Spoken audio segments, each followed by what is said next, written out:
diplomimni ham oldim. Endi men o'zimni bemalol oliy ma'lumotli desam ham bo'ladi.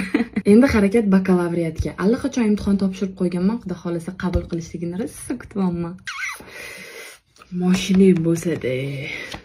O'rta ingliz tilini bilmaydigan odam yo'q. Hozir, конечно, bilaman. Jentrami, Malubami. Men 3 ta tilda bemalol gaplasha olaman. Ingliz tilida, rus tilida va o'zbek tilida. Endi o'zbek tilida, конечно, ona tilim bo'lgani uchun yaxshi gaplashaman. Hozir 4-tilni o'rganyapman, koreyscha.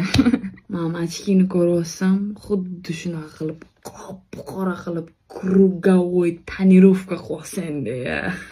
Tailandgami, yaqinda borib keldim onam bilan. Endicha ozgina ekonom qilib turmoqchiman o'rta. Esingda bo'lsa, etudim o'zim kutubxonamni ochmoqchiman debchi. 099 nomer taqosenda. Ana Abbos bor-ku kursdoshim, kutkuy bo'ladi. Ishonaver, menga ishonga. Yoki boshlanishiga хотя бы kanselyarskiy magazinmi? Shu bo'ldi hozircha shu.